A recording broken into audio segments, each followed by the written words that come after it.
Hey friends, Kevin, your budget travel guy here. And one of the questions that comes up all the time, especially in Facebook groups and stuff, is how do you make money on the road? How do you fund trips? And how do you fund vacations? And how do you fund being able, how do you make money while you're out there?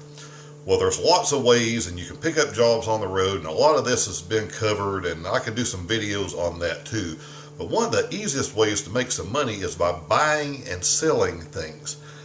And in order to do that, you just have to know the value of things you're going to run across. And one of those things are vintage Halloween costumes. And hey, if you know me, you know I enjoy Halloween. We enjoy Halloween, don't we?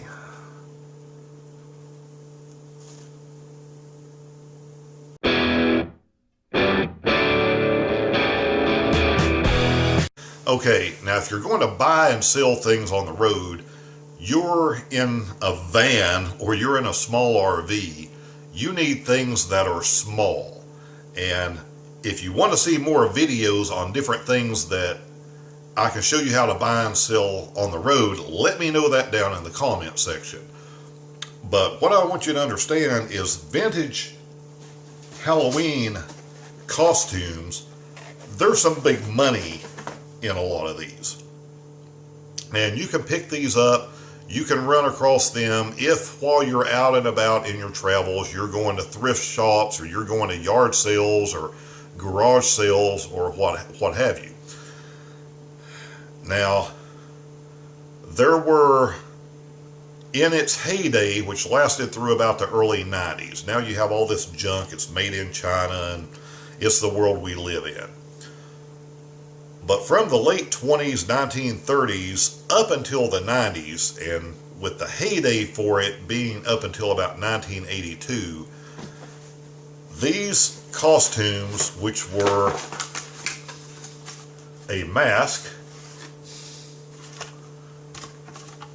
with essentially a rubber band,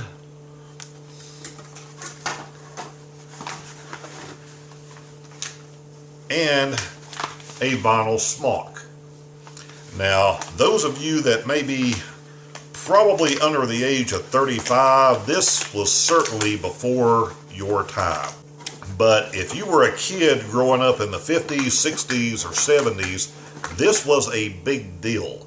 This is what everyone had at Halloween, or at least what everyone wanted.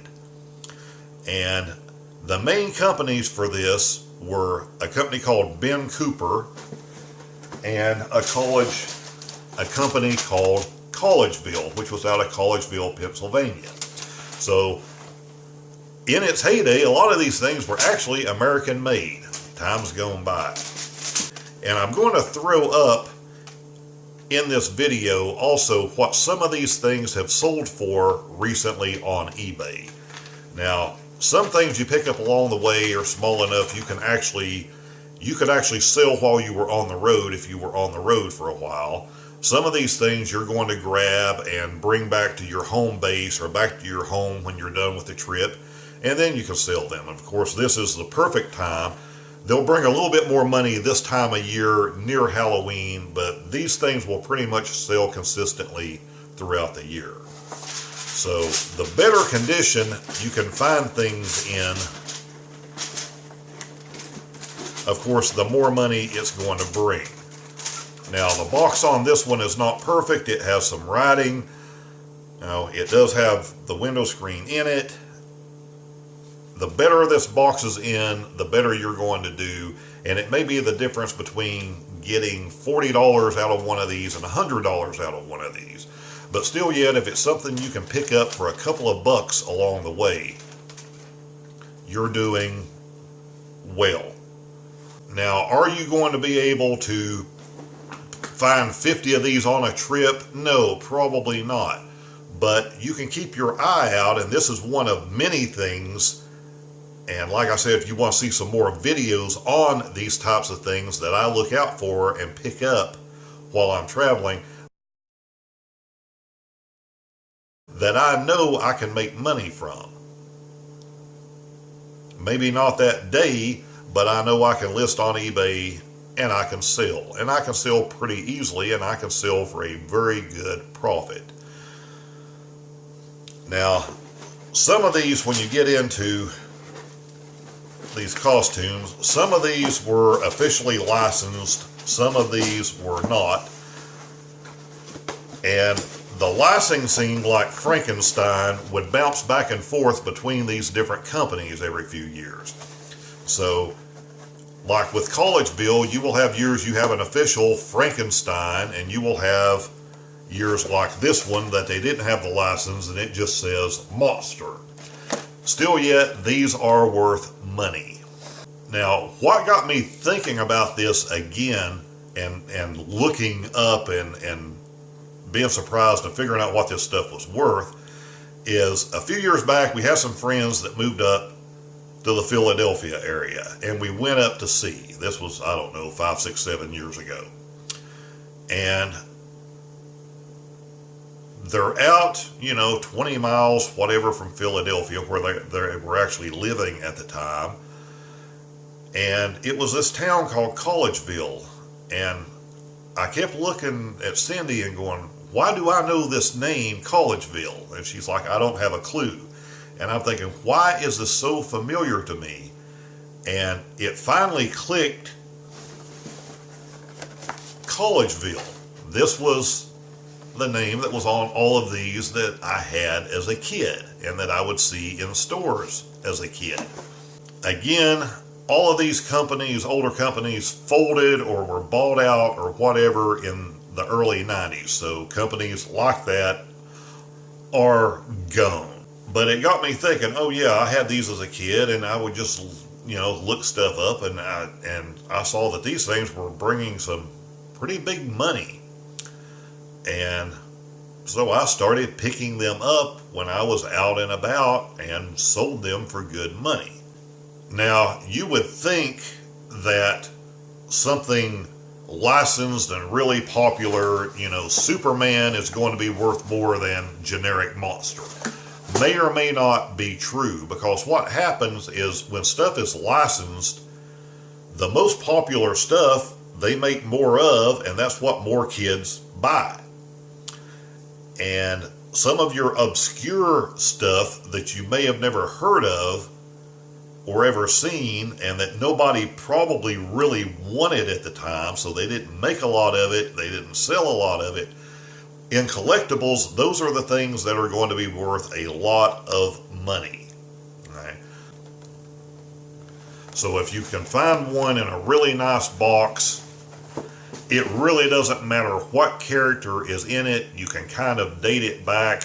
You can date it back to what it is. You can date it back to the design of the box. Sometimes you will find a date on there, but not really likely is that to happen with these. See what's on the ends of the box here.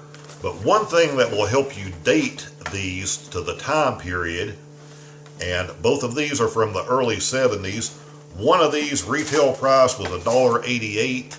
This one retail price was $2.19. So you're up to $3 or $4 by the early 80s. You're a couple of bucks in the 70s. You are, $1.50 in the 1960s. So if you see those original price labels on there, it will help you date exactly how old these things are.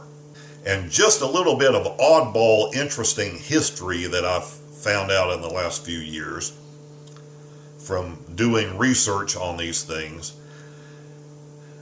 Some of you may be too young to remember this. Some of you may not have been born at this time. Some of you may have been older at this time. I was out of the trick-or-treating stage by this point.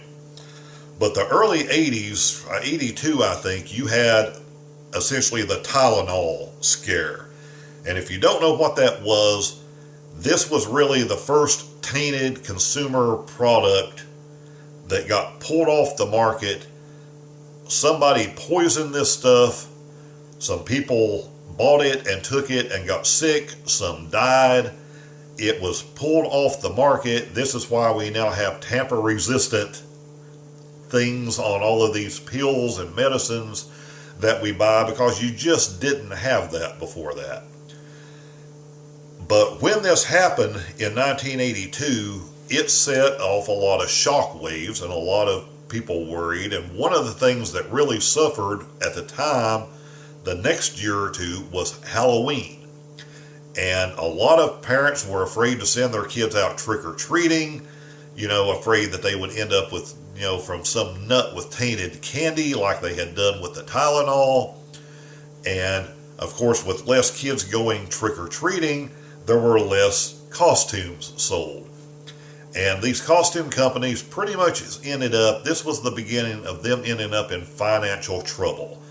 They actually got together a couple of years later, them and some other Halloween companies, and they did a marketing campaign and spent a lot of money trying to make parents feel better, giving them tips on how, kids could do things safely on Halloween. But I don't think they ever fully recovered. Up and down, and by the early 90s, these companies were pretty much gone. Back to the topic of this video, it's one of the things you can look for when you're out and make money from. And making money from things, from vintage things, is all about knowledge. Like I said, if you want some other videos, I can get into this on other topics.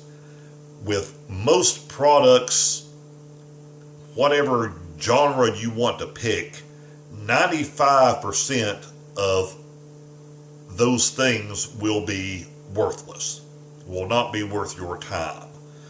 And you'll see things on television, on the Today Show or something, somebody will drag out a couple of school lunch boxes and they'll talk about how these things are worth a great deal of money. Well, a few of them are. And condition is going to mean a lot with those things, but the fact is most of them aren't. So if you're just running around blind and buying things because you think they're all going to be worth money, you're going to end up losing your money.